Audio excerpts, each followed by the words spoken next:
נכון אתם אנשים כשרים, אך לא לזאת הייתה כוונתי. רציתי שתהיו כחיות הנועמות בים לילות שלמים, כחיות הנועמות בים לילות שלמים. נכון אתם אנשים כשרים, אך לא לזאת הייתה כוונתי. נכון אתם אנשים כשרים, אך לא לזאת הייתה כוונתי. רציתי שתהיו כחיות הנועמות בים לילות שלמים, כחיות הנועמות בים לילות שלמים, כחיות הנועמות בים לילות שלמים.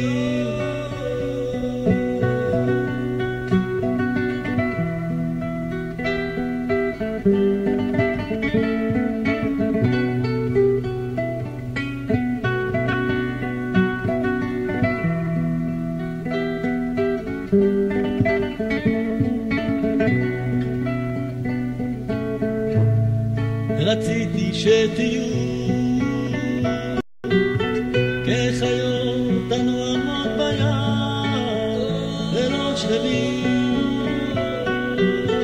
כחיות הנועמות בים לילות שלמים, כחיות הנועמות בים לילות שלמים.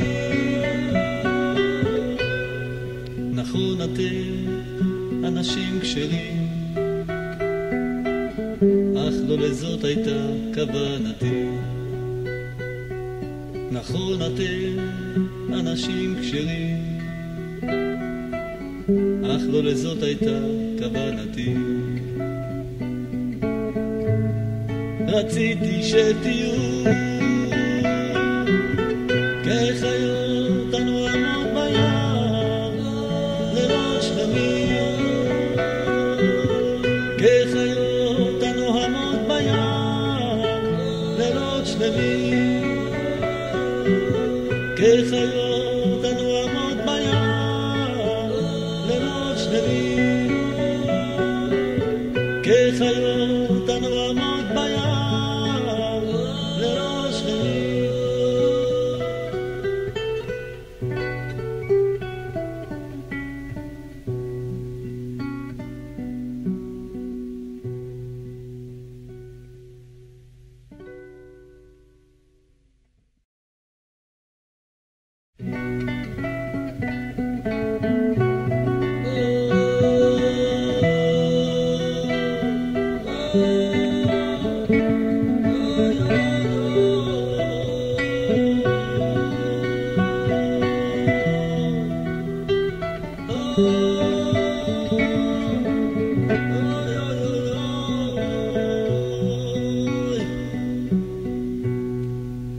נכון אתם אנשים כשרים, אך לא לזאת הייתה כוונתי. נכון אתם אנשים כשרים, רציתי שתהיו כחיות הנועמות בים לילות שלמים.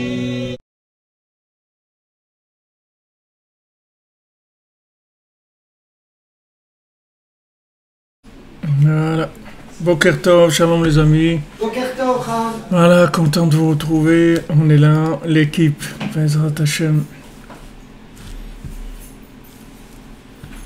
Monsieur Terrier de la Côte d'Azur, Anshrechem, Myriad Badjouli, qui est très malade, Rifouach Shlema pour elle. Rifouach Shlema pour le Rav Besançon, Israël Yitzhak Ben Fortuné. J'ai été le voir hier et vraiment, il faut prier pour lui. Israël Yitzhak Ben Fortuné, ça fait de la peine. Un homme comme ça, un géant comme ça, de le voir. Shem Yazo, Rifouach Shlema pour lui. et pour tous les malades. Et on m'a fait aussi demander de faire l'Eilul Nishmati. L'Eilul Nishmat de Shoshana bat Eliezer, Lilian bat Retziba, Baruch Frecha bat Shoshana Yehuda, Monabar bat Zolaicha Eliyahu, pour l'Atzlacha de Yitzhak ben Zora. Une fois shlema pour David ben Mesoda, Loralia Esther Chava bat Chaya Daniel. Shalom au berger corse, Ashrenu.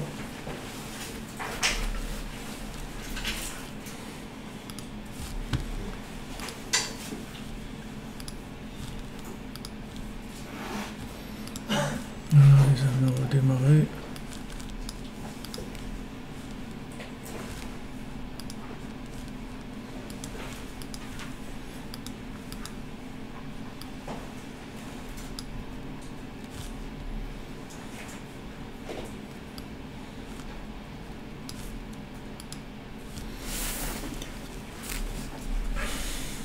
Amen. Merci à vous, merci de votre présence, votre soutien. Ashrenu, Baruch Hashem. Une belle équipe, Ashrenu.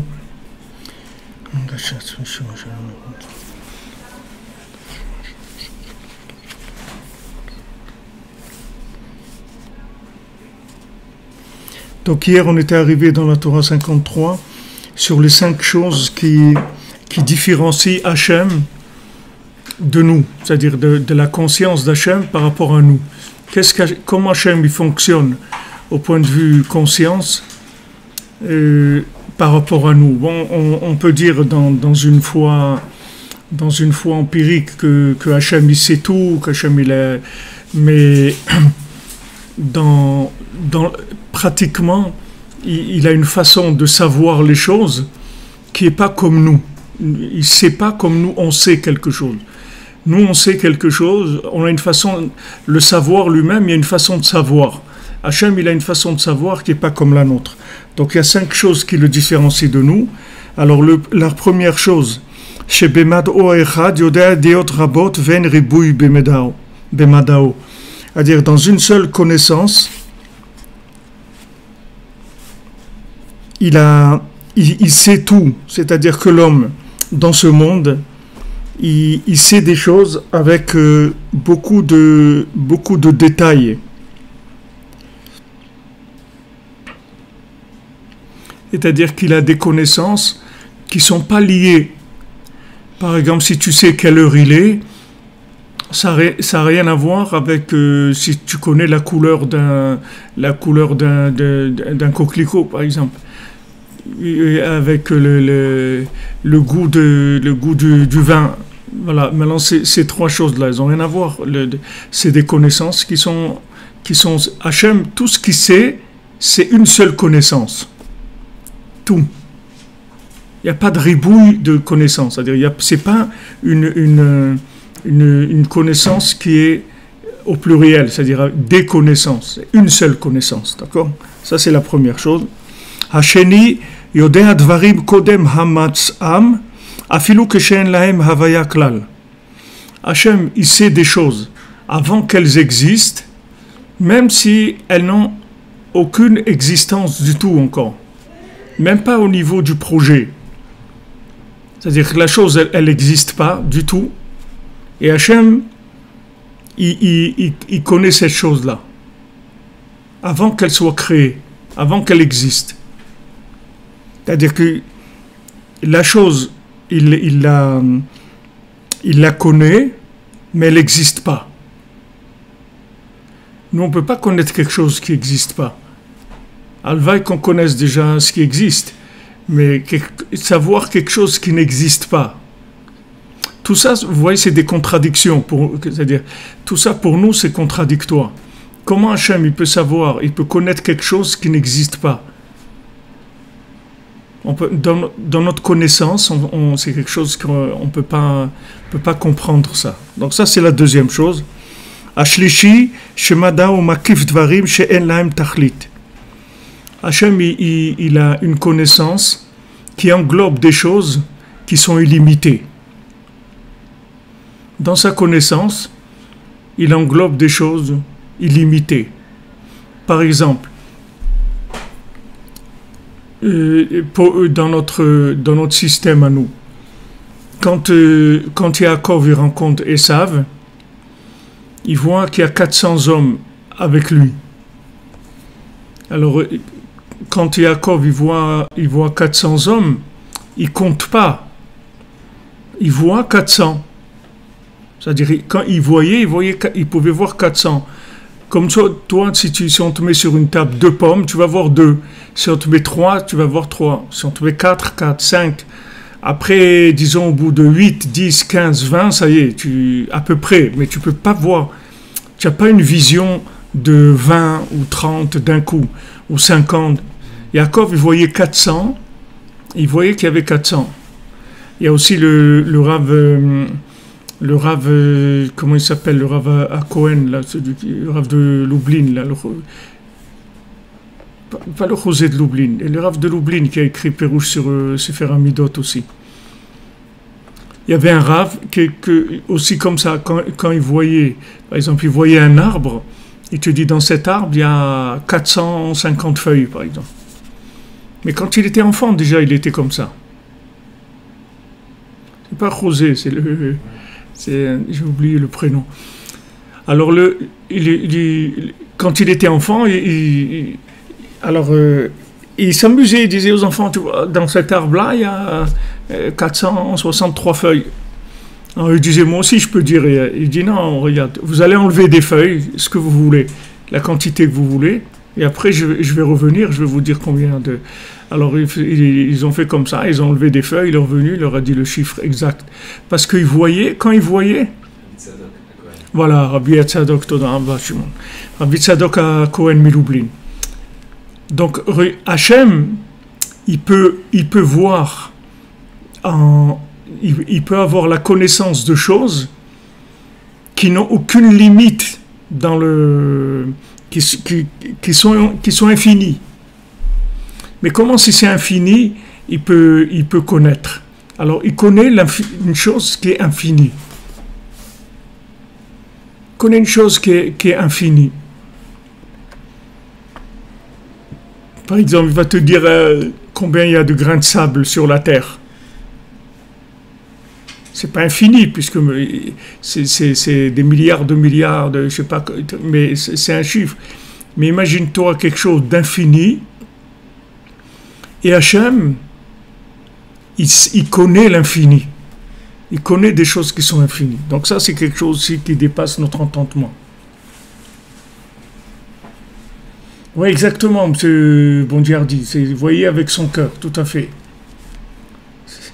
C'est pour Yaakov Avinu.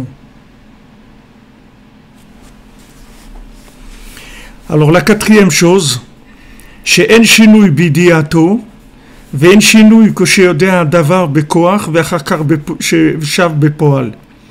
quatrième chose, c'est que il n'y a pas une différence dans sa connaissance des choses. C'est-à-dire que il n'y a pas de différence quand il connaît la chose dans son potentiel ou après dans sa réalité. Il connaît ces deux choses-là en une seule chose. Par exemple, tu as un plan dans ta tête, après tu dessines ce plan, après tu construis la maison de ce plan. Alors tout ça, Hachem, il le connaît avec une connaissance. Tandis que toi, quand tu vois la maison, alors tu vois la maison construite, quand tu vois la maison sur un plan, tu vois la maison, un plan, quand tu l'imagines dans ta tête, alors tu imagines dans ta tête. Lui, toutes ces connaissances-là, il les voit d'une seule façon. Il voit la chose en potentiel et en réalité en même temps. Ça, c'est quatrième. Et la cinquième, chez Yedeato en motsia davar mefsharuto. Ça, c'est comme on dit, c'est le plus fort de tout, c'est que le fait qu'Hachem, il sait quelque chose, ça n'empêche pas que la chose, elle peut ne pas exister. Ah, ça, vas-y, amuse-toi avec ça. Ça, tu peux t'amuser avec ça. Bon, c'est sur ça que c'est basé toute la question du libre arbitre. de la connaissance et du libre arbitre. Quand je fais quelque chose, Hachem il sait que je vais le faire? Oui. Donc je suis pas libre? Non, tu es libre. Mais comment c'est possible? Comment il peut savoir ce que je vais faire et je suis libre de le faire? Je ne peux pas comprendre ça. C'est une forme de connaissance, c'est tout. Pas que tu t'affoles, c'est une forme de connaissance que tu ne connais pas, c'est tout. Tu n'as pas l'habitude de connaître cette chose-là. Comme si tu prends pour un ignorant dans ce domaine-là, la chimie ou un truc, par exemple, quelqu'un il voit un verre en carton, il sait qu'il est fait avec ça et ça et ça, chimiquement. Ce verre, toi tu vois un verre en carton, c'est tout. Mais lui, le gars, il connaît la formule chimique de cette chose-là. Toi, tu sais pas ce que c'est du tout. Tu sais pas que c'est fait avec tel gaz, tel truc, tel... Tu sais pas. Hachem, il sait des choses. Hachem, il sait tout. Et tu es libre. Complètement. Alors, comment ça marche? Il a dit le secret du libre arbitre à Rabbi Nathan. S'il lui a dit le secret de la Bechira? Non. Vous n'aviez pas dit même que Rabbi Nathan il avait dit plus que Rabbi Nathan il savait ça, alors maintenant dans tous... Non. Rabbi Nathan il savait quelque chose, que cette chose-là, elle t'enlève le libre arbitre. Vous ne connaissez pas le secret du libre arbitre. Tu ne peux pas dans un corps connaître le secret du libre arbitre, c'est impossible. Et même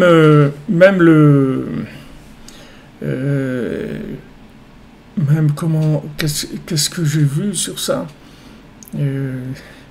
Rabbi Nathan, c'est quelque chose de... Oui, Rabbi Nathan, il a dit que si les élèves du Baal Shem Tov, ils avaient eu les enseignements de Rabbeinu, ils n'auraient plus eu de libre arbitre. Ils auraient perdu le libre arbitre complètement. N'importe quel enseignement de Rabbeinu. Pourquoi nous on a libre arbitre? Parce la carapace elle est dure, le corps il est épais. Mais eux, c'était des tzadikim. Ils auraient perdu le libre arbitre complètement s'ils avaient entendu les enseignements de Rabbeinu. Nous, Baruch Hashem, ça nous bouge un petit peu. On arrive à avoir un peu à sortir un petit peu des pâtes au fromage et des trucs comme ça. Mais c'est difficile.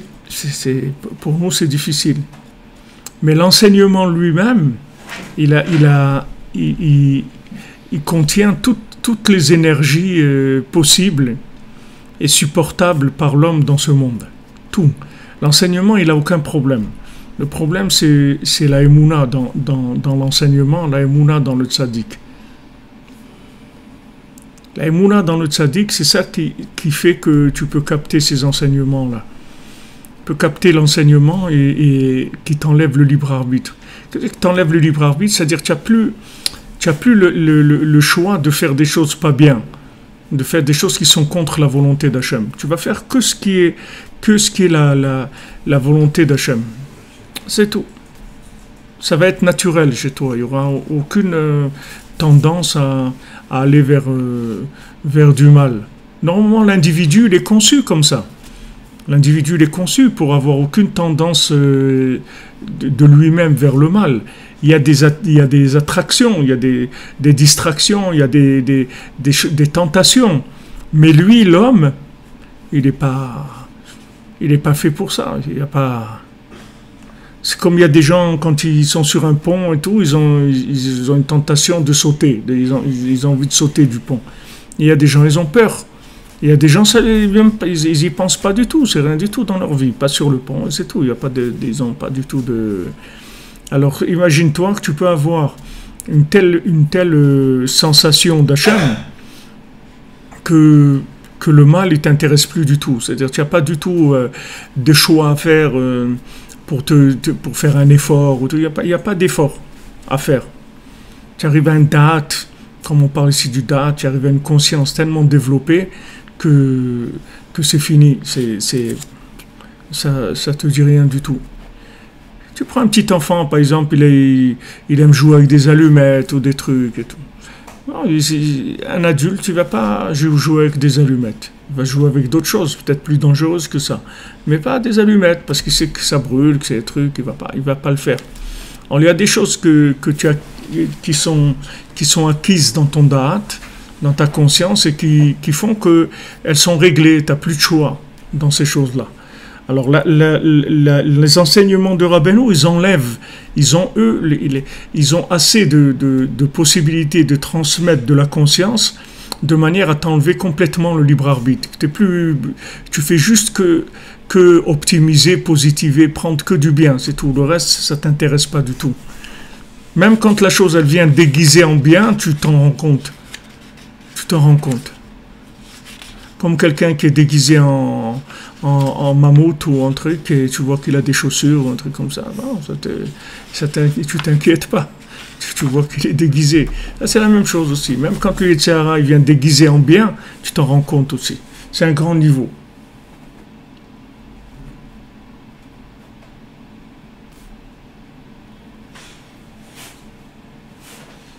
Baruch Hashem. Baruch Hashem, c'est... Dame Tangi, vous écoutez qu'avec la foi. Alors, je les relis juste pour un petit peu remémoriser les 5 choses, parce que ces 5 choses-là, en fait, c'est ces 5 choses-là qui permettent l'enfantement, si tu veux. Parce que l'enfantement, le principe d'enfanter, c'est un principe créateur, si tu veux.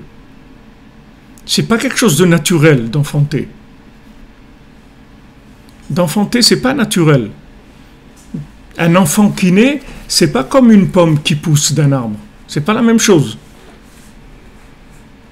C'est-à-dire un enfant qui naît, c'est un miracle. C'est pas quelque chose. Bon, il y a une dimension où tout est miracle, mais je parle dans le système de fonctionnement astral.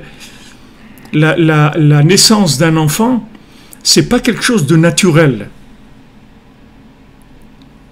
Parce que si c'était naturel, normalement, toute personne qui est mariée, bon, elle va avoir des enfants, c'est tout.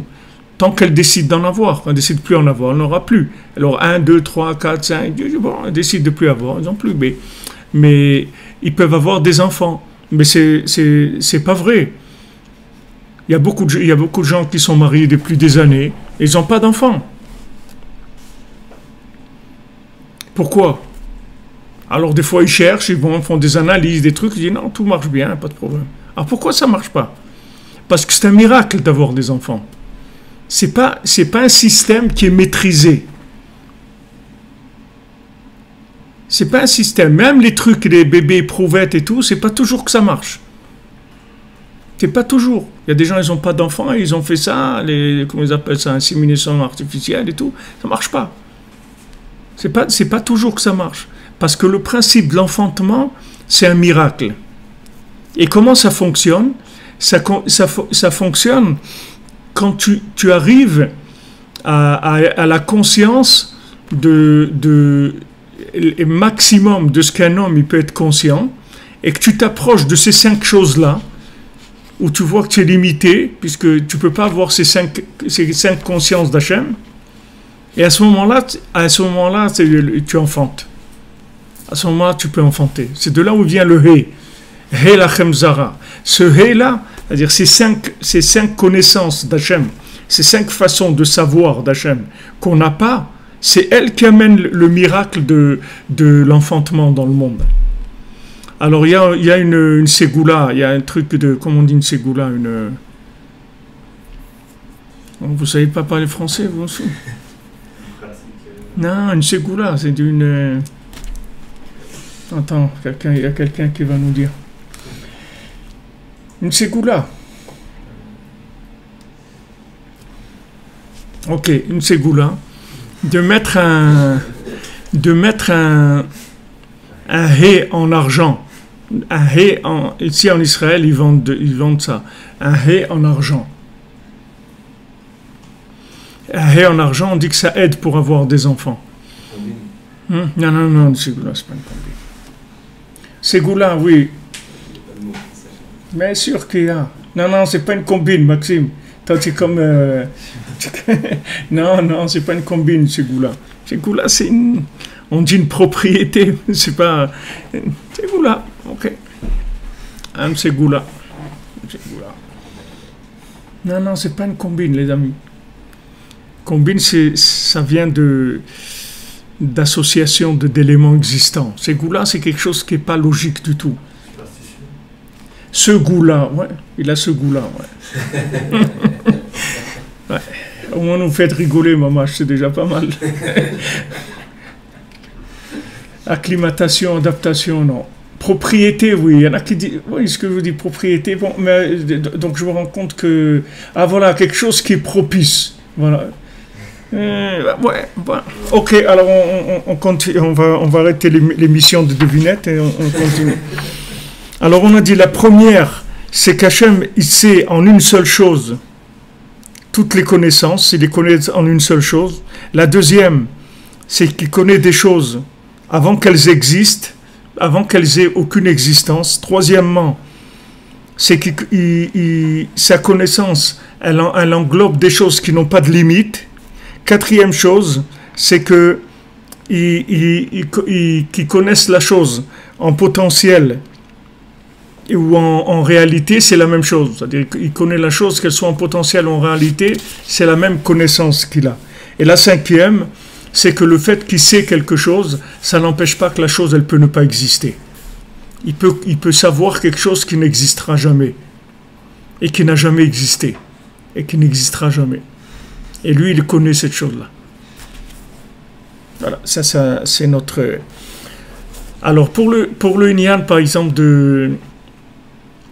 pour le Inyan de l'enfantement, en fait, toutes les choses que Rabbeinu il dit, tous les conseils que Rabbeinu il donne, ils sont très proches de ces 5 choses-là. Quand Rabbeinu te dit de faire Hitbo des doutes, c'est très proche de cette chose-là. Les enseignements de Rabbeinu, que ce soit l'écouter Moharan ou les contes ou Sefer Amidot, tout ce que Rabbeinu il a enseigné et Rabbi Nathan, c'est très proche de ces 5 choses-là. Ouman Rosh Hashanah, c'est très proche de cette chose-là. Il y avait une fois un couple de Breslever, ils n'avaient pas d'enfants depuis des années. Alors, la femme, elle a dit à son mari, elle dit, écoute, va demander à Rabbi Nathan une bracha, les gens ils vont, ils lui demandent des brachot, toi tu ne veux jamais lui demander une bracha. Alors lui il a dit, écoute, Rabbi Nathan, il sait, on est des élèves à lui, il sait que j'ai pas d'enfant, et s'il voulait, il me refait une bénédiction. Alors mais il lui a dit, si tu veux, vas-y toi. Alors elle a été. Alors elle s'est mise derrière la porte, de taper chez Rabbi Nathan, elle s'est mise à pleurer et tout. Rabbi Nathan, il a entendu quelqu'un qui tape à la porte, qui pleure et tout, il dit, qu'est-ce que tu as? Il dit, voilà, Rabbi, elle s'est mise à pleurer, ça fait des années qu'on est mariés, on n'a pas d'enfants, on va avoir des enfants, etc. Alors Rabbi Nathan, il lui a dit, regarde, ça c'est pour vous montrer aussi la grandeur du Mishkan qu'on veut construire à Ouman. Ça c'est pas de la pub, ce que je vous fais, mais c'est une réalité.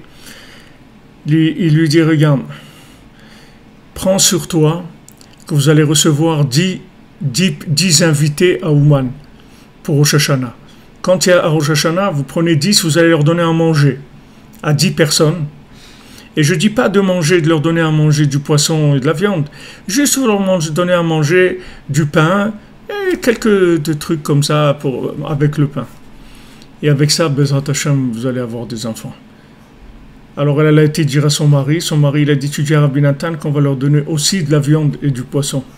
Et ça a été comme ça, à Rosh Hashanah, ils ont reçu 10 personnes chez eux à manger, à Ouman, ils leur ont donné de la viande et du poisson et des repas, et ils ont eu un garçon, après ils ont eu un autre garçon, et après ils ont eu une fille aussi, c'est ce couple-là. Pourquoi ça entraînait cette chose, pourquoi ça entraînait ça? Pourquoi le Ouman Rosh Hashanah, le fait de participer à Ouman Rosh Hashanah, pourquoi ça entraîne un tel déblocage, c'est-à-dire d'avoir des enfants? Parce que Ouman Rosh Hashanah, il n'y a personne qui peut comprendre ce que c'est. Rabbeinu il dit, Ouman Rosh Hashanah, Rabbeinu a dit Rosh Hashanah d'abord, Il n'y a personne qui sait ce que c'est Rosh Hashanah. Il n'y a que moi qui sais. C'est Hachem qui m'a fait cadeau cette connaissance. Donc Rosh Hashanah, ça fait partie de ces choses-là qu'il y a ici. Je ne sais pas dans quelle case, mais ça fait partie de ces choses-là. Si maintenant, il te dit qu'au Rosh Hashanah, ça répare tout, même ce qu'il ne peut pas réparer dans l'année, Rabbeinu lui-même, il peut le réparer à Rosh Hashanah. Donc ça rentre dans un domaine ségoulatique, c'est-à-dire un domaine de ségoula ça veut dire qu'il n'y a pas de limite de réparation.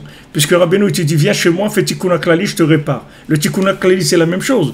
Comment c'est dit psaumes, tu viens au man, tu dis 10 psaumes, ça y est, tu es réparé. Il y a des gens, ça les fait rigoler, ça.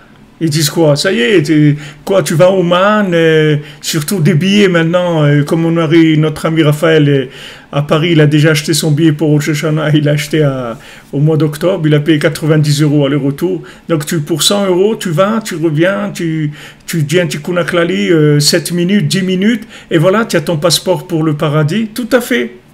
Tout à fait. Pourquoi? Parce que ce sont des éléments, des choses que les gens, comme ils ont la tête fatiguée, les gens ils ont la tête fatiguée, la plupart des gens ils ont la tête qui est atrophiée, c'est-à-dire pas tellement de réfléchir et de vouloir comprendre tout. Parce qu'aussi quand tu veux tout comprendre, tu t'éloignes de ces 5 choses-là. Donc tu t'éloignes de l'enfantement. Puisque l'enfantement, donner naissance à quelque chose, ça dépend pas de la logique, c'est pas logique. Donc si tu veux enfanter, si tu veux naître, si tu veux donner naissance à des choses extraordinaires, il faut que tu t'approches de l'extraordinaire, c'est-à-dire qui n'a rien à voir avec ce monde. C'est ces 5 choses-là. Donc quand Rabbeinu te dit, viens au man, fais Tikkun HaKlali, et je te répare, et il ne te demande pas dans quel état tu es. Il ne te fait pas passer avant des analyses de sang, ni des scanners du cœur, ni de savoir dans quel état tu es, combien de bêtises tu as faites dans ta vie, ou dans quel état de pourriture tu es dans ce que tu fais. Il ne te demande pas ça. Il te dit, viens chez moi, tu fais Tikkun HaKlali et zéro. Zéro. C'est vrai, tu prends sur toi que tu ne recommences pas. Mais un fou, quand il prend sur lui qu'il ne recommence pas, c'est comme s'il n'a rien fait. Si tu es fou, quand tu dis oui, bien sûr, on te dit, mais tu ne recommences plus, hein? Il dit, ouais, bien sûr, ça y est, je ne recommence plus. Et 5 minutes après, il recommence parce qu'il est fou, il ne sait pas ce qu'il dit. Donc quand tu dis que tu prends sur toi, que tu ne vas plus recommencer, et qui est-ce qui dit ça? C'est un fou, c'est un bonhomme, il a fait des milliers de bêtises dans sa vie, comme Rabbeinu dit, chaque fois que tu fais une bêtise, ça te rend de la folie en toi. Puisqu'un Adam overa vera el anichnas bo ruach shtut, c'est-à-dire quelqu'un il fait de bêtises que s'il rend de la folie en lui.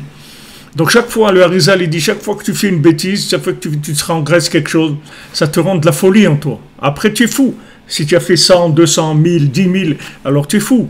Donc quand tu vas au man, même si tu dis Bezat Hashem, je ne recommence plus, ça veut dire quoi? Tu veux ne pas recommencer, c'est tout ce que tu vas garantir que tu ne vas pas recommencer. Le fils de Rabbi Nathan lui-même, qui habitait à Tzfat, et qui était très, très malade, une fois, il était mamage dans un état grave. Il a dit à Hachem, regarde, si tu me soignes, je ne peux pas te garantir que je vais faire tchouva, parce que je ne peux pas, je ne sais pas. Mais une chose, je peux te promettre, c'est que je te dirai merci tous les jours. Tous les jours, si tu me guéris, je te dirai tous les jours merci que tu m'as guéri, j'oublierai jamais que tu m'as guéri. Et il a guéri comme ça. Et Mistama, il l'a fait, que tous les jours, il pouvait dire merci, ça il pouvait faire. Mais tu vois, même le fils de Rabbi Nathan, c'était un sadique, il ne s'est pas engagé à faire tchouva, parce qu'il ne peut pas savoir. Toi, tu vas savoir. Donc, Rabbeinu, quand il te donne des choses, c'est ça que les gens ne comprennent pas. C'est ça qui rend les gens fous. Il dit, mais comment? Tu vas au man, 10 minutes, ça y est? Oui. Pourquoi? Parce que ce sont des révélations de la miséricorde d'Hachem, c'est-à-dire ce sont des choses du niveau de ces 5 choses-là. C'est du niveau de ces 5 choses-là. C'est aussi humain, ça te permet de naître toi-même, c'est-à-dire de devenir toi-même. Rabbeinu, quand tu viens au man, il te connecte avec ton âme, il te fait devenir toi-même, il te fait te trouver toi-même, parce que tu t'approches de ces 5 choses-là. Alors tout ce que Rabbeinu il a révélé comme choses comme ça, qui sont des ségoulantes, des propriétés, des choses magiques, si on veut, ces éléments-là, ils sont proches de ces 5 choses-là. C'est pour ça qu'elles ont cette force. Alors les gens ne comprennent pas, parce que les gens, comme ils ne savent pas ce que c'est Rosh Hashanah, par exemple, donc eux, pour eux, Rosh Hashanah, c'est que tu vas sonner du chauffard, tu vas aller à la synagogue, et voilà, c'est le jour du jugement, c'est tout. Mais ils ne savent pas qu'est-ce que c'est Rosh Hashanah. Ils ne savent pas. Rabbeinu il dit, personne ne sait ce que c'est Rosh Hashanah. Donc ça y est, sache qu'il n'y a personne qui sait ce que c'est le Rosh Hashanah de Rabbeinu. Personne. Donc tu peux être tranquille que c'est quelque chose où si tu veux comprendre comment ça marche, tu ne comprendras jamais comment ça marche, Rosh Hashanah. Tu ne peux pas, parce que c'est des choses qui viennent de ces 5 dimensions-là, de connaissances qui n'ont rien à voir avec la connaissance humaine. Et la grandeur de Rabbeinu, c'est ça, c'est qu'il est arrivé à cet endroit-là. Comme il dit dans le Sipurim Masion, c'est-à-dire qu'il est arrivé à un endroit où c'est l'endroit où c'est la fin de la notion d'espace. Entre l'espace et l'infini. Le tzaddik, il est là-bas. Il habite dans cette maison qui est une maison ambivalente. C'est une maison écologique, si tu veux, spirituellement. Elle est écologique, c'est-à-dire en même temps, c'est une maison de ce monde, et c'est une maison qui est dans l'autre monde en même temps. Il habite là-bas, le tzaddik. Donc le tzaddik, il connaît en même temps l'espace et au-dessus de l'espace. Et le temps, la même chose. Le tzaddik, il est à la limite du temps, c'est-à-dire il connaît l'endroit du temps, et il connaît l'endroit où le temps n'existe plus. Il est à cet endroit-là. C'est pour ça que c'est un homme de Dieu. C'est Isha Elohim, c'est un homme Dieu. Pourquoi? Parce qu'il a une partie en lui qui n'est pas humaine du tout, qu'il n'y a aucun être humain qui peut arriver à ça. Et comme ça, dans tous les 7 mendiants, dans tous les niveaux du tzaddik, il est entre la réalité et l'irréel. Il habite là, entre ces deux choses-là. C'est son endroit. C'est là où il agit, dans cet endroit-là. Alors tu comprends bien que tu ne peux pas savoir ce qu'il te dit, tu ne peux pas savoir comment ça marche, parce que ça ne vient pas de ce monde. Et regardez dans l'inverse, quand Rabbeinu est arrivé à Ouman, il a dit à Rabbi Nathan, il lui a demandé, est-ce que tu pleures des fois? Il a demandé à Rabbi Nathan, tu pleures des fois? Il lui a dit, est-ce que tu as de la crainte de Dieu? Il lui a demandé comme ça, Rabbi Nathan. Alors là-bas, c'est pas écrit qu'est-ce qu'il lui a répondu Rabbi Nathan. Mais il lui a dit, Rabbeinu, il lui dit, sache qu'ici, à Ouman, on est arrivé à la fin du bien. C'est-à-dire, ici, c'est la fin du bien qu'il y a dans le monde. Il y a une fin de chaque chose, comme tu dis, la fin de la journée, la fin de l'hiver, la fin de quelque chose. Les choses, elles ont une fin. Le bien, il a une fin. Où est la fin du bien? C'est Ouman. Ouman, c'est l'endroit où le bien, il se termine. Fini. C'est là où Rabbeinu s'est mis.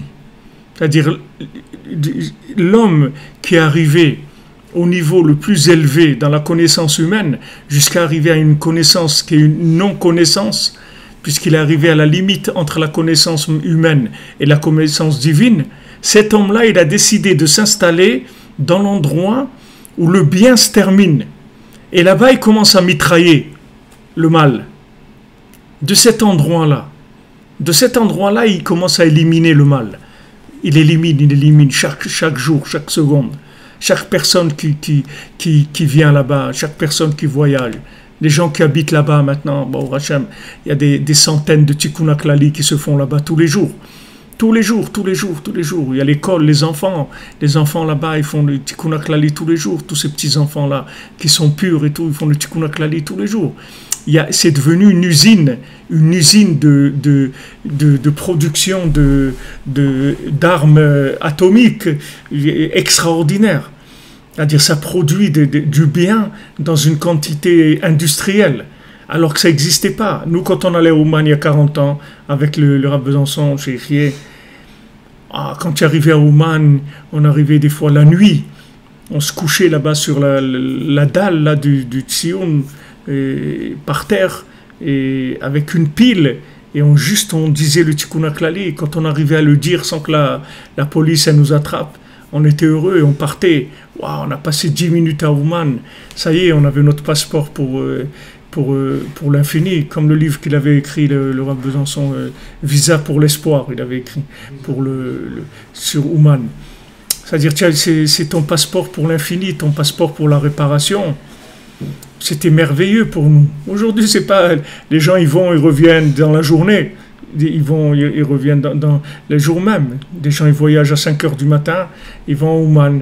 Ils arrivent à 8 heures à Kiev, ils arrivent vers midi à Ouman, et reprennent l'avion à 11 heures du soir. Ils quittent Ouman à 5 heures de l'après-midi et 6 heures de l'après-midi.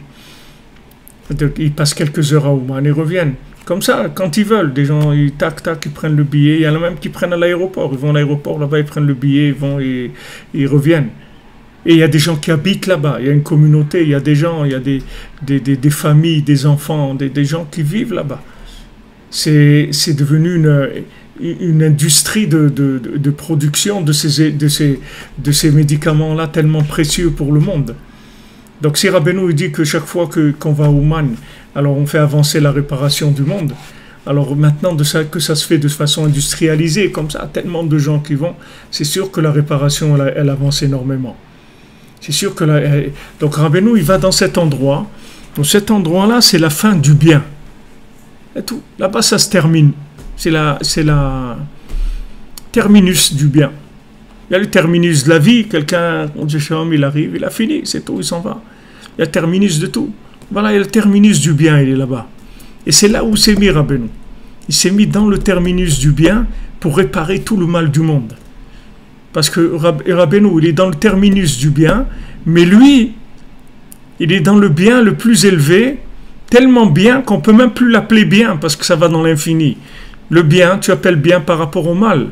C'est binaire comme définition. Tu dis bien parce qu'il y a le mal.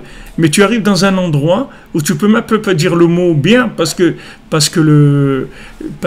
c'est l'infini. Alors dans le mal, c'est la même chose. Tu arrives là-bas au mal, tu peux même pas parler de bien, parce qu'il n'y a pas. C'est tellement mal que tu peux pas dire bien. Tu es arrivé presque tu es arrivé dans les entrailles de Amalek, Bémet.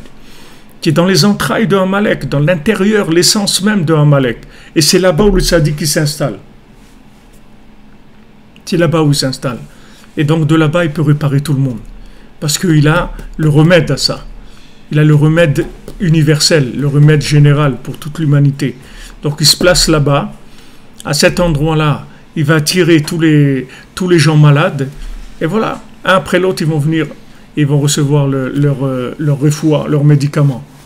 Donc vous voyez que le Inyan de Rabbeinu, il est très lié avec ces notions qu'on est en train de voir là. C'est-à-dire tout ce que Rabbeinu dit, comme je vous ai dit, le livre brûlé, le livre caché, des choses comme ça. Vous voyez le livre brûlé, il n'a pas pu rester dans le monde. Parce que c'est pas possible, c'était trop. C'était trop. Donc ça ne pouvait pas rester dans le monde. Et le livre caché, il est resté, mais il est caché. Pour l'instant, c'est comme s'il n'était pas là, puisqu'il est caché. Mais sûrement que sa présence, elle doit agir sur le monde. Le livre caché, il doit agir sur le monde, sûrement. Puisque Rabbeinu, il a dit que Mashiach, il donnera des explications sur ce livre caché-là. Que Rabbeinu dit, il n'y a aucun être humain qui peut comprendre quoi que ce soit à ce livre-là, le livre caché. Donc vous voyez que Rabbeinu, tout ce qu'il travaille, c'est dans ces 5 choses-là.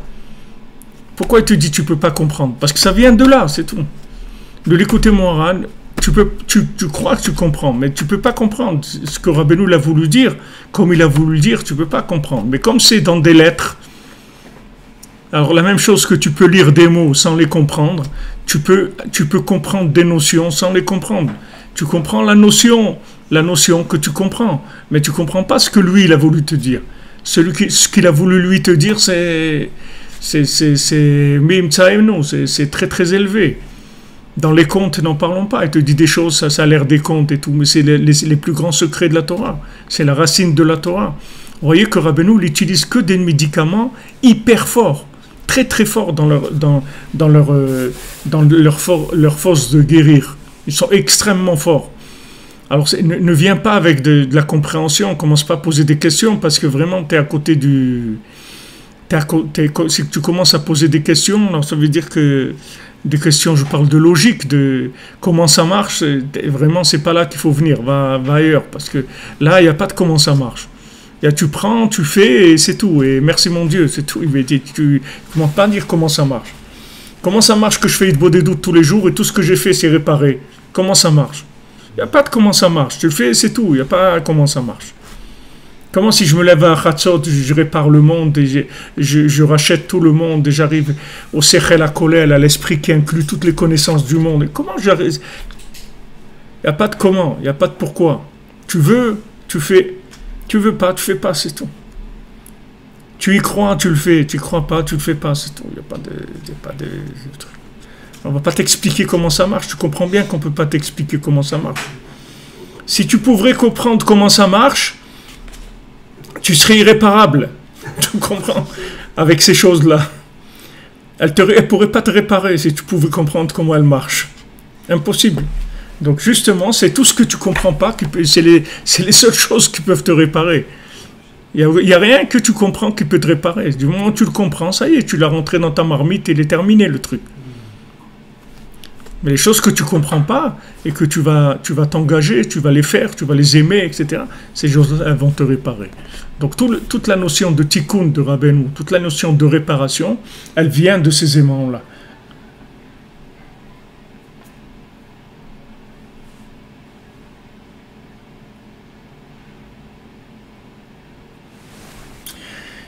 Juste la foi, comme dit notre ami Mamash, c'est mieux d'avoir tout à la fois.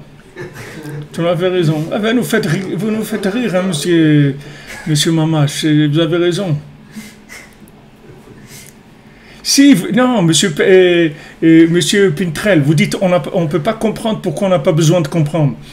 Qu'on n'a pas besoin de comprendre, c'est pas tout à fait qu'on n'a pas besoin, c'est qu'on ne peut pas comprendre. C'est pas qu'on n'a pas besoin, même si on ressentait le besoin. Non, aussi vous avez raison. Il n'y a pas besoin de comprendre pour que la chose elle marche. Et d'Afra, il y a besoin de ne pas comprendre. Pas que s'il n'y a pas besoin de comprendre. Il y a besoin de ne pas comprendre pour que la chose elle marche. C'est pas suffisant que tu ne comprends pas. Il y a des choses que tu ne comprends pas, c'est pas pour ça qu'elles vont t'aider. Mais ça, c'est des éléments qui dépassent ton esprit complètement. L'esprit humain, tu ne peux pas comprendre. Comment 10 psaumes qui sont dits sur la tombe de Rabbi Nachman, tu donnes une pièce à la Tzedaka, tu dis ces 10 psaumes et tu as le passeport, tu as ton visa pour l'espoir, tu as ton passeport pour le paradis. Tous les gens, tu leur dis ça, tous les gens qui sont de l'ancienne école, ils vont se moquer de toi. Ils vont rigoler. C'est normal qu'ils rigolent. C'est comme si tu disais à quelqu'un il y a 50 ans qu'on peut soigner la grippe avec un cachet ou qu'on peut redresser l'œil. Les gens qui voient pas bien, alors il y a une petite opération au laser et voilà, tu vois bien. Et eux aussi ils vont rigoler, c'est normal. C'est normal. Et tout celui qui connaît pas et qui croit connaître, ça le fait rigoler parce qu'il croit connaître. Tu comprends? Alors, Baruch Hashem, ashrenu, qu'on a un rébé comme ça, un maître comme ça, qui a amené dans le monde des tels médicaments, tellement précieux, tellement extraordinaires, qu'il a décroché chez Hashem l'autorisation de révéler des médicaments comme ça. Imaginez-vous un médicament physique qui soigne toutes les maladies du monde, toutes, sans exception, tout, les choses les plus bénignes, les choses les plus graves, tout. Un seul médicament qui soigne tout. Vous direz, wow, c'est extraordinaire. Mais voilà, Rabbeinu te donne. Ouman Tikkun HaKlali, Ouman Rosh Hashanah, Hitbo des doutes, Chatzot. C'est des choses, écoutez-moi, c'est pour Emasiot, c'est des choses qui ne sont pas de ce monde. C'est-à-dire que, au point de vue réparation, Rabbi Nachman, il a fait descendre dans ce monde l'au-dessus du permis à la réparation, c'est-à-dire au-dessus de ce qui était prévu au programme. Ce qui était prévu au programme, c'est un certain effort de l'homme par rapport à tout ce qu'il y a autour de lui, etc. De manière qu'il y ait de la tchouva, qu'il puisse faire tchouva s'il a fait des bêtises, etc. Il vient Rabbi Nachman, il voit que tout ça, ça ne marche plus. Donc il amène des enseignements que normalement, d'après le droit institutionnel, la création du monde, il n'a pas le droit d'amener ça dans le monde. Parce que ça fait pas partie du jeu. C'est comme si tu es en train de jouer aux échecs et tu vois que tu es en train de perdre, tu sors un autre roi, un autre truc. 2 ou 3, on te donne encore 2 ou 3, tu les mets. Mais c'est sûr qu'à la fin, tu vas gagner. Puisque l'autre, il te mange, toi, tu mets ça. Alors c'est sûr qu'à la fin, ça va marcher. Tu vas gagner, c'est sûr. Si à chaque fois, on te fournit des pièces quand tu perds, c'est sûr, c'est la même chose. C'est-à-dire qu'il t'amène des choses qui dépassent en réparation toutes les possibilités de destruction. C'est-à-dire toutes les possibilités d'abîmer, elles ne peuvent pas arriver à tenir devant ces réparations-là. Donc ça y est, le monde il est terminé. C'est pour ça qu'il a dit j'ai fini. C'est pour ça qu'il a dit Gamartivegmor, j'ai terminé, ça y est. Parce que du moment où j'ai injecté dans le monde ces médicaments-là, ça y est, c'est fini. Maintenant on attend que ça fasse de l'effet. On attend que ça fasse l'effet, voilà. Bon, Hachem, il y a nous, tout ce groupe qu'on est, les gens dans le monde qui sont conscients de ça, qui font Itbo des doutes, qui font Tikkun HaKlali, qui vont Ouman. Voilà, ça y est, le médicament, il rentre dans le monde, il rentre. Et il fait de l'effet, il répare. Il répare de façon absolue. C'est-à-dire que c'est l'absolu du bien par rapport au relatif du mal. C'est mamache l'absolu du bien. Donc le mal, il fait pas de poids, il fait rien du tout. Rien du tout. Rabbeinu te dit, laisse tomber tout ça, le mal et tout. C'est l'ancienne. T'occupe pas de ça. Tu comprends pas que je t'ai amené quelque chose. C'est comme le gars qui il a l'électricité dans sa chambre. Il est en train d'essayer d'allumer des bougies pour s'éclairer ou pour chauffer son plat. Il allume des petits bougies, des trucs. Mais attends, tu as l'électricité, appuie sur le bouton, tu as la lumière, tu as tout ce qu'il faut. Qu'est-ce que tu utilises la bougie? Ça y est, c'est fini ça. C'est l'époque de la pierre taillée, mon ami. Ça y est, c'est fini. Ça y est, il y a des nouveaux médicaments dans le monde qui n'ont jamais existé. Viens à la pharmacie de Breslev, tu vas trouver des médicaments, les médicaments pour ta folie, pour ta dépression, pour ton impression, pour ta tristesse, pour ton manque de joie, ton manque d'amour, pour ta haine, pour tout. Tu vas tout réparer. Il y a des médicaments pour tout qui réparent tout ça. On vient de voir la Torah 52, comment les Itbo des doutes, ça t'inclut dans l'infini. Alors tu comprends bien que quand tu commences à t'élever, tu te rapproches de ces 5 choses-là. On sait que ces 5 choses-là, elles vont faire des petits, c'est-à-dire elles vont emmener dans le monde des prises de conscience. Des prises de conscience. C'est-à-dire ces éléments-là, ils vont faire sortir de toi des prises de conscience que tu vas transmettre aux autres. Tu vas transmettre aux autres ces prises de conscience. Même si tu parles avec quelqu'un et que tu ne lui parles pas de la Torah, ni d'Hachem, ni de Rabbeinu, ni rien. Tu parles avec lui de quelque chose de ce monde. Tu parles avec lui de nouvelles ou d'acheter, de faire des courses, n'importe quoi. Le fait que maintenant, toi, tu es branché sur ces médicaments-là, il émane de toi une énergie qui va commencer à transformer l'autre personne. Même s'il n'est pas conscient. Il n'a pas besoin qu'il soit conscient. Pas besoin du tout d'être conscient. Le fait que maintenant, toi, tu portes cette vérité en toi, elle va éclairer le monde. Et ça, chacun d'entre nous, il n'y a personne qui peut dire « Ouais, mais moi, c'est pas mon truc. » C'est pas ton truc. Tout le monde est porteur du germe de la délivrance pour l'humanité. Il n'y a personne qui peut dire « Moi, je suis quelqu'un de tranquille. » et tout. Ok, tranquille, on est tous tranquilles. Mais tu as une vérité en toi que si tu la fais naître, grâce à ces 5 choses-là, c'est-à-dire que le tzaddik, il est très proche de ces 5 choses-là, donc il va te donner la force de naître avec des éléments que tu ne maîtrises pas, que tu ne connais pas, tu ne sais pas du tout ce que c'est. Ça veut faire naître. Imagine-toi que maintenant, il trouve... Tout le monde dit que l'homme, il n'utilise même pas 10% de ses facultés mentales, d'accord? Imagine-toi qu'il existe maintenant une formule... un médicament ou autre, qui te débloque ces 90% que tu n'utilises pas. Imagine-toi, mais tu vas devenir un génie tout de suite, en 5 minutes. En 5 minutes, tu deviens un génie.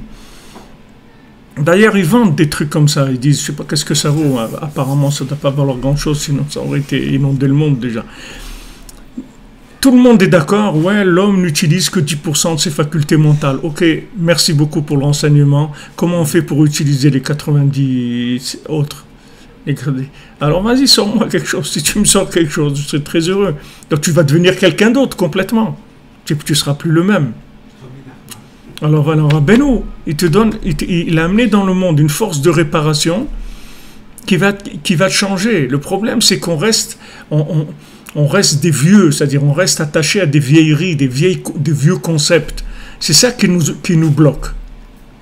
C'est ça qui nous bloque, c'est qu'on a une routine de bêtises en nous. C'est une routine de croire qu'on est comme ça, la routine de la tristesse, la routine de la bêtise, la routine du stress, de la dépression. C'est des routines intérieures, c'est des mécanismes qui sont développés en nous. Mais si on arrivait à se lâcher, à se renouveler, tu verrais tout de suite l'effet des conseils de Rabbeinu. Tu verrais l'effet, il est immédiat. Tu verrais tout de suite que Rabbeinu dit, quand tu reviens de la Hitboïdout, le monde il est complètement nouveau. Complètement nouveau. Pourquoi Rabbeinu dit, quand tu parles de moi, tu deviens comme un bébé qui vient de naître?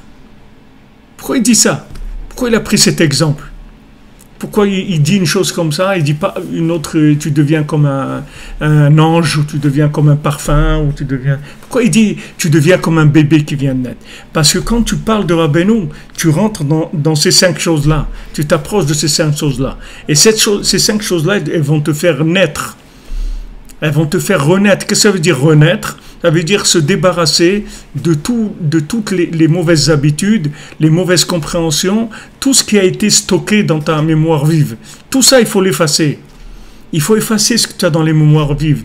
Il faut que la mémoire vive elle soit complètement neuve, complètement vidée de tout truc. Ouais, je suis comme ça, ouais, on pense de moi ça, ou je suis capable de ça, ou je suis pas capable de... Tout ça, il faut le jeter. Tu sais rien, c'est tout. Quand tu sais rien, tu t'approches de ces 5 choses-là. Donc tu peux devenir quelqu'un d'extraordinaire. Tu as le potentiel pour être quelqu'un d'extraordinaire dans tous les domaines. Chaque être humain, il a ce potentiel-là. Seulement, le problème, c'est qu'il stocke des données, des résultats, des résultats qui sont petits, qui sont médiocres, et il se base sur ses références à chaque fois qu'il commence. Chaque fois qu'il commence, il regarde. Comme tu vas à l'école, ils te disent amenez le dossier de l'élève. Quel dossier? Voilà, maintenant je suis là. Maintenant, on va voir le dossier, son dossier scolaire. Ok. Maintenant, il voit ton dossier scolaire, il le rend et te dit, monsieur, allez, emmenez-le au pâturage, gardez les vaches. C'est le mieux qui peut lui arriver. Allez. C'est pas pour l'école, c'est pas pour lui. D'où vous savez ça? Mais voilà son dossier. Quel dossier? Il vient de naître aujourd'hui. Quel dossier? Dossier de quoi? Maintenant, si je comprenais rien en maths, si Hachem il veut, en 1 minute, je comprends. Parce que la faculté de comprendre les maths, je l'ai en moi. Seulement, il y a des bouchons qui se sont mis là-dessus. Et celui qui comprend les maths, un peu, alors il est moins bouché. Comment dire quelqu'un, mais tu es bouché ou quoi? Pourquoi on dit tu es bouché? Parce que c'est juste des bouchons, c'est tout. C'est pas qu'il n'a pas la faculté en lui. Il a tout en lui, mais il est bouché, c'est tout. Il faut déboucher. Donc Rabbeinu, il débouche, c'est tout, sans arrêt. Te débouche le cœur, te débouche le cerveau, sans arrêt. Avec ces éléments qu'il a donnés simples, et principalement la Hitboïdout, et le Chatzot, et Ouman, et le Tikkun HaKlali, qui sont des réparations qui sont extraordinaires, qu'on ne peut pas comprendre. Si on comprenait comment ça marchait, on serait tout le temps en train de faire ça. On ferait ça sans arrêt, on ne s'arrêterait pas une seule minute de faire ça. Parce que ça répare absolument tout. Donc arrête de vivre avec du stockage d'éléments que, soi-disant, du référentiel. Ah, jette ton dossier. Ne garde pas ton dossier. Jette-le. Il n'y a pas de dossier. On commence aujourd'hui. Il n'y a pas de dossier. Je commence aujourd'hui. Et du moment où on a parlé de Rabbeinu, Baruch Hashem, aujourd'hui encore, on est comme des bébés qui vont naître, qui viennent de naître. Maintenant, tu ne te rends pas compte de ça, c'est parce que tu as trop de stockage d'informations, c'est tout. Mais si tu arrivais à lâcher ces réflexes qui sont rentrés en toi, comme tu vois le réflexe de Pavlov, là, le truc que à chaque fois qu'il sonnait, il lui donnait à manger. À chaque fois, il faisait une sonnerie, après il donne à manger. Une sonnerie, une fois qu'ils ont fait ça 100 fois, alors après il sonne et la personne, elle commence à baver parce qu'elle sait qu'elle va manger. Mais la sonnerie et le manger, ça n'a rien à voir du tout. Ça n'a rien à voir du tout. Rien à voir. Qu'est-ce qu'avoir une sonnerie avec le manger? Ça n'a rien à voir du tout. Mais nous, on est comme ça. On a des réflexes qui se sont faits en nous avec des habitudes comme ça. Alors après, ça crée des automatismes émotionnels. Mais c'est ça, il faut le jeter, ça. Comment tu le jettes? C'est avec Hitbodedut, tu jettes ça. Parce que tu montes dans des niveaux de connexion avec l'infini qui nettoient toutes ces choses-là. Après, ça y est, tu es capable de te retenir. Tu vas voir un plat de trucs et tout, tu es capable de retenir, tu dis non, attends, j'ai quelque chose à faire d'abord, je vais aller prier, d'abord je reviens. Tu n'es pas là comme un animal qui te jette sur les choses. Tu peux te retenir, parce qu'il n'y a pas la chose qui est associée directement à ton émotionnel. Tu crées une zone tampon, tu es capable de créer une zone tampon. Et en fait, le Da'at, Rabbeinu dit, la conscience véritable, c'est la capacité de gérer des contradictions. Rabbeinu dit ça.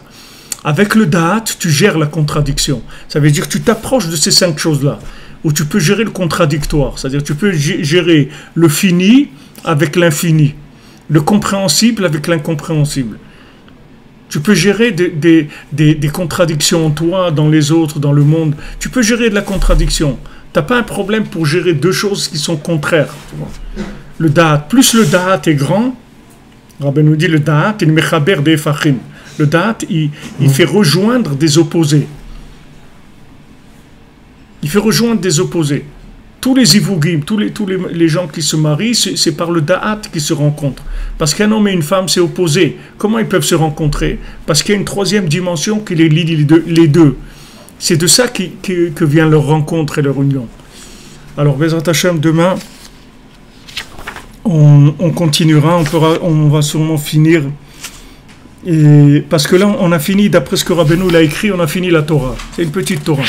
Mais maintenant, Rabbi Nathan, il a repris un peu la façon comme Rabbeinu il a dit, pour expliquer un peu plus, Bezrat Hashem. Merci les amis. Que des bonnes nouvelles. Que des bonnes nouvelles, les amis. Que des bonnes choses, une bonne santé, des délivrances pour tout le monde, du bonheur pour tout le monde. Merci à vous et on compte sur vous pour le gala et pour ce qu'on est en train de faire. Et heureux celui et celle qui vont prendre part à cette maison-là d'enfantement, Bezrat Hashem. C'est une maison où on va rendre possible l'impossible, Bezrat Hashem. Be'atzlacha. On se retrouve demain. Merci d'être là, merci de votre soutien. C'est moi qui vous remercie de tout cœur.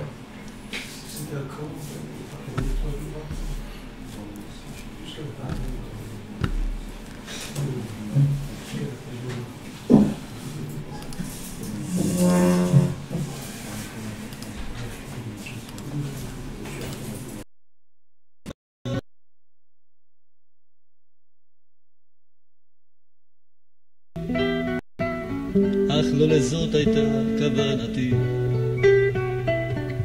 נכון אתם אנשים כשרים, אך לא לזאת הייתה כוונתי. רציתי שתהיו כחיות הנועמות בים לילות שלמים, כחיות הנועמות בים לילות שלמים, כחיות הנועמות בים לילות שלמים.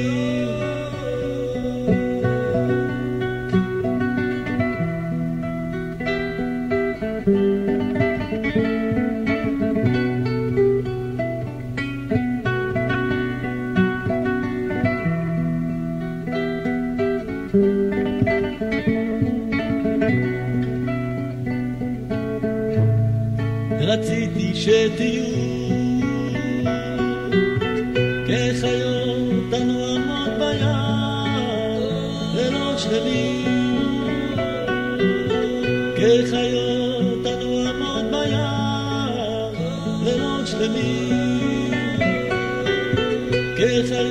אותנו עמוד בים לילות שלמים. נכון אתם אנשים כשרים, אך לא לזאת הייתה כוונתי.